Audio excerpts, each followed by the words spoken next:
Iya baik, selamat malam buat teman-teman semua. Ya di malam hari ini, Pak Kepala Sekolah ingin menyampaikan, suatu diskusi ya pembahasan berkaitan ramainya sekali ada pertanyaan-pertanyaan berkaitan dengan pergantian personil pada saat penyerahan personil, yang di mana di kalimat di SSUK ya, itu dikatakan bahwa apabila personil itu, tidak memiliki SKK maka, diperintahkan oleh PPK untuk mengganti personil dengan memiliki SKK yang sesuai yang dibutuhkan oleh PPK.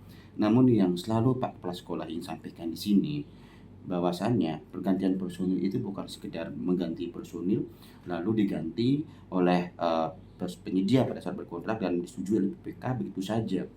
Jadi begini, jelasnya begini, kita masuk ke dokumen pemilihan dulu ya. Kita tahu bersama bahwa dokumen pemilihan itu adalah informasi ya, jadi informasi yang jelas yang tentunya di-upload oleh Pokja ke dalam sistem SPSE setelah diumumkan. Tentu harapannya peserta-peserta yang akan menawar membaca dulu. Nah, yang dibaca itu bukan berkaitan dengan ketentuan LDP dan LDK saja. Masuklah kepada IKP. IKP 8 kan sudah jelas ya, bahwa disebutkan di sana bahwa SKK itu akan dibuktikan pada saat penyerahan personil.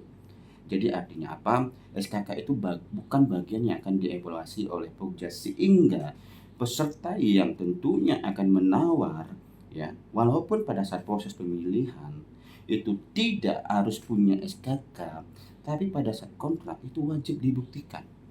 Jadi tidak ada alasan bahwasannya pada saat penyerahan personil itu si penyedia mengatakan bahwa usulan personil yang diusulkan di dalam penawaran itu tidak punya SKK ya. Jadi kalau misalkan itu terjadi, PPK harus jeli. Kenapa sih pada saat dia menawar, orang yang ditawar ini nggak punya SKK? Seharusnya PPK itu menggunakan ketentuan yang ada dalam SSUK dan ketentuan juga ada dalam dokumen pemilihan, bahwa jangan menyampaikan dokumen yang tidak benar. Sedangkan usulan penawaran yang ada di dalam proses evaluasi yang disampaikan oleh peserta itu kan semuanya adalah dokumen ya, sehingga dokumen itu harus bisa dibuktikan.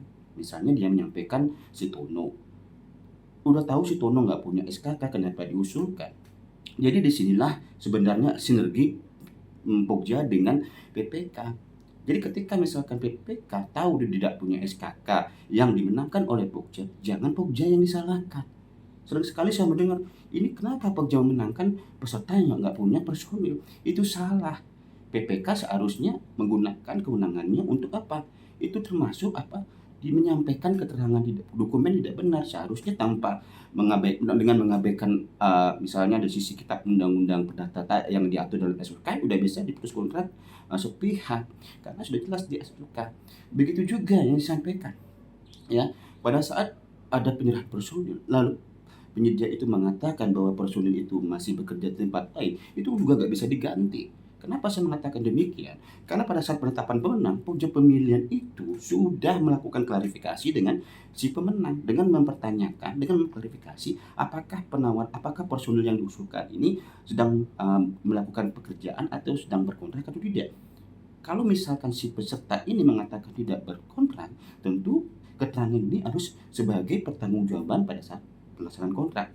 Jadi ketika dia mengatakan masih bekerja di tempat lain, sedangkan pada saat proses pemilihan dia mengatakan tidak terikat, maka jangan diberikan kebijakan-kebijakan lagi, putus kontrak karena dia sudah menyampaikan keterangan tidak benar. Yang ingin saya sampaikan di sini adalah pergantian personil hanya bisa dimungkinkan apabila personil itu sakit dan bisa dibuktikan. Ya. Yang kedua, meninggal. Jadi dengan konteks yang lain tidak bisa digantikan.